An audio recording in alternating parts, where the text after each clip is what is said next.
ازيكم عاملين ايه؟ هنعمل مع بعض النهارده تورته الشوكولاته اللي هي تورته الروشيه. هنعملها بسبونج الشوكولاته الجاهز بطريقه سهله وبسيطه وطعمها بجد تحفه وخيالي. ان شاء الله تستفيدوا معايا من الفيديو. تابعيني بقى للفيديو، يلا بينا ندخل ونشوف عملنا التورته الجميله دي ازاي. احتاجنا في الوصفه بتاعتنا النهارده للسبونج كيك معايا 375 جرام سبونج كيك شوكولاته جاهز، وكمان معايا 4 بيضات بدرجه حراره الغرفه او المطبخ، ومعايا تلت كوبايه من الميه، ومعلقه محسن، ومعايا فانيليا، معلقه طبعا صغيره من المحسن الجل. تمام. هحط كل ده بقى في العجان، وطبعا انا دلوقتي شغلت الفرن على درجه حراره 180، ومجهزه صينيه مقاسها 24 ارتفاع عالي. تمام. احط فيه المقدار بتاعي، ومبطناها طبعا بورقه زبده من تحت. تمام. هبدا بقى احط كل الكميات على بعض، او كل المكونات: الدقيق والبيض والفانيليا والمحسن. بس كده. هحطهم بقى، وبسرعه بقى نروح على العجان بتاعنا او المضرب الكهربائي. هنا مفيش غنى عن العجان او المضرب الكهربائي، ما ينفعش نستخدم المضرب اليدوي في التورت والسبونشات، لا، ما ينفعش نستخدم غير المضرب الكهربائي او اليدوي. هنشغل بقى على اعلى سرعه. هنشغل حوالي 4 دقايق. تمام، لحد ما اللون يفتح ويتضاعف. وكمان هنشوف بقى النتيجه دلوقتي. وطبعا زي ما قلت لكم احنا مسخنين الفرن على درجه حراره 180، ومحضرين الصينيه بتاعتنا. كده الخليط بتاعي بدأ يتضاعف خلاص اهوت، وبدأ يفتح. معلش انا بعتذر، الاضاءه هنا غامقه فانت تحسي ان السبونج غامق، لا بالعكس. هحطه بقى في الصينيه بالشكل ده، وهنعمل الحركه اللي عملناها في كذا فيديو قبل كده بالخله بتاعت الشيش طاووق، بدل ما نخبط الصينيه، ودي بتدي نتيجه حلوه قوي. هنسويها بقى وهنشوف شكلها بعد ما طلعت. التورتايه او الكيكه قعدت معايا نص ساعه و5 دقايق. حطيناها على الشبكه في النص. تمام. وفاتحين المروحه لو موجوده. بس كده. هنبدأ بقى نعمل الكريمة بتاعتنا، كريمة الروشيه. هنستخدم لكريمة الروشيه معايا كوباية ونص من المية الساقعة المتلجة، ومعايا كمان ربع كوباية سكر. هنديهم كده نص ضربة كده، سكر يدوب. هنزل بقى بكوباية ونص من الكريمة الشانتيه الخام من غير سكر. هضرب لحد ما القوام بتاعي ياخد القوام الكريمة، يضاعف حجمه كمان. شايفين اهو بدأ القوام يبقى المطلوب. هضيف هنا بقى عندي كريمة الروشيه دي، هضيف منها نص كوباية صغيرة، او بما يعادل 3 معالق كبار مليانين. تقدري لو ما عندكيش كريمة الروشيه تقدري تحطي نوتيلا، مفيش اي مشكلة. انا موجود عندي فحطيتها. هضرب بقى كده. تمام. حاسه لو انا محتاجه شويه انا كده هزودها كمان معلقه. زي ما قلت لك خدت مني 3 معالق كبار مليانين. هضربها حلو بقى. وعندي خليط التسقيه بتاعي انا مجهزاه، عباره عن نص كوبايه ميه وعليها معلقه كبيره من النوتيلا، ودوبتهم كويس جدا. تقدري تبدلي النوتيلا بالنسكويك او بالكاكاو المحلى. تمام. هحط بقى البورد بتاعي كده، واحط قطعه من الكريمه، وهنزل بالاول ديسك معايا. انا التورتيه بتاعتي بعد ما بردت قطعتها على 3، وده خليط التسقيه. هبدا بحطه بقى في ازازه كده، وابدا اسقي بقى السبونج بتاعي كويس جدا. انا هنا عندي في الحشو هستخدم مكسرات البندق طبعا بما انها تورته روشيه. هحط بقى الكريمه بتاعتي كده بالشكل ده. وزي ما قلت لك في تورته الرافاييلو بجد الجو حر جدا يا جماعه. فحاولوا ان انتوا تشتغلوا في جو فيه مروحه او تكييف، بجد هتفرق معاكم كتير جدا في تجليس التورتايه او الاسبونشي بتاعك. هفرد بقى الطبقه بتاعتي حلو كده، وهجيب بندق مجروش. بندق مش شرط طبعا يكون محمص، مفيش اي مشكله. انا استخدمت البندق عادي ني.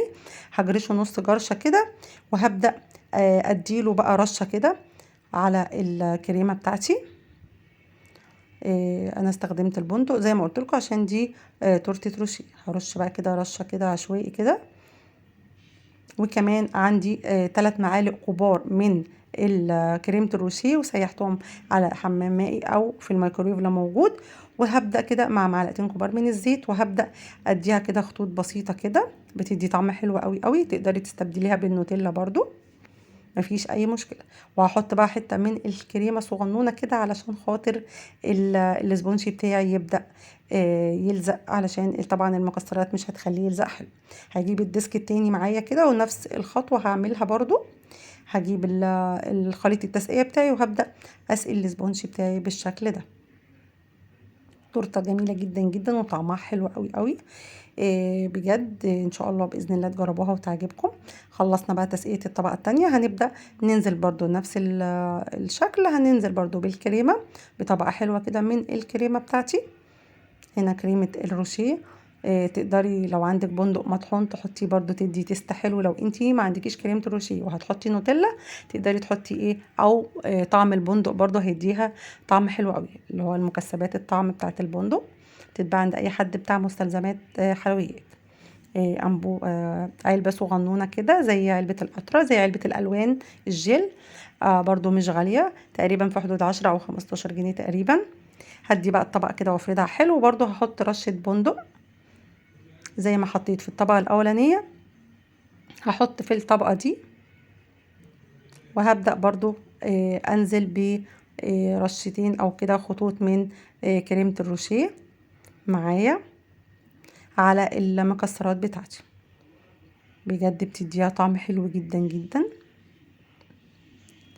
تقدري تعملي دي برضو تعمليها في صاج، المقدار ده في صاج 30 في 40 وتعمليه جاتو، او تعمليها تورتيه مربعه صغنونه دورين، مفيش اي مشكله.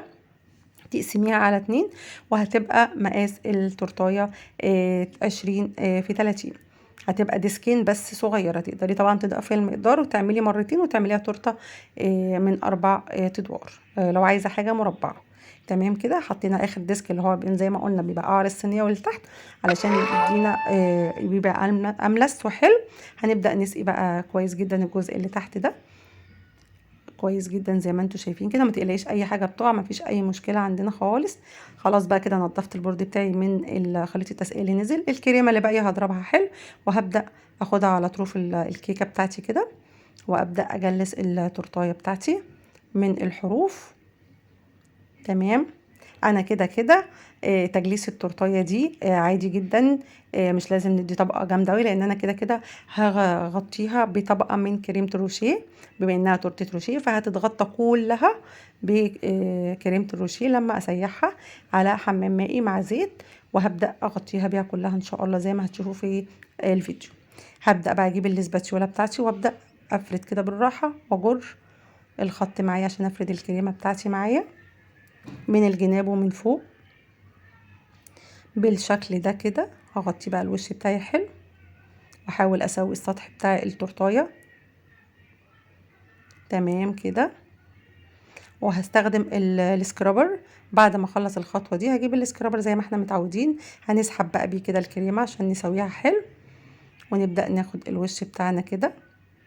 وهحطها بعد ما اخلصها في الفريزر مدة ساعتين علشان تمسك حلو، علشان لما انزل عليها زي ما انتم شايفين كده. بعد ما طلعتها انا كنت مسيحة الروشيه على حمام مائي، طبقة حلوة بقى من الروشيه كده، وجبت الشبكة وصينية تحت، وبدأت بقى نزلت زي ما انتم شايفين كده. تقدري لو انت ما عندكيش روشيه تستخدمي نوتيلا وبندق مجروش، هتديكي نفس النتيجة. تمام كده. طبعا هشيلها بقى على البورد بعد ما تجمد شوية عشان اقدر اشيلها. وده بعد ما شلتها بقى ورجعتها تاني على القاعدة بتاعتها. تمام كده. زي ما انتوا شايفين، لو عندك بقى شريط ستان نقدر نلفها حواليها كده ونعملها فيونكة لذيذة كده.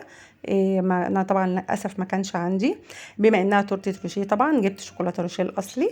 تقدري تعملي شوكولاته روشيه، انا عملتها معاكم في القناه قبل كده، هسيب لك لينك برضو الحلقه بتاعتها. مفيش اي مشكله، تقدري ترجعي لها تاني وتعملي الشوكولاته وتحطيها. انا بالنسبه لي استخدمت روشيه الاصلي، هحطها بقى كده كحاجات بسيطه كده، تزيين بسيط جدا. تقدري برضو ممكن ورق الترانسفير اللي هو شكل الشوكولاته تلفيه حواليها كده برضو مفيش اي مشكله.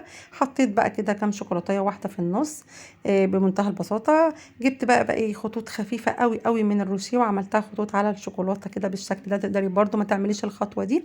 ودي كانت تورتتي ليكم النهارده. عايزه اقول لكم بجد طعمها تحفه جدا. اتمنى يا رب الحلقه تكون عجبتكم. لو عجبك الوصفه وعجبك الفيديو شايفه ان انت استفدتي منه، ما تنسيش تعملي لايك وشير للفيديو.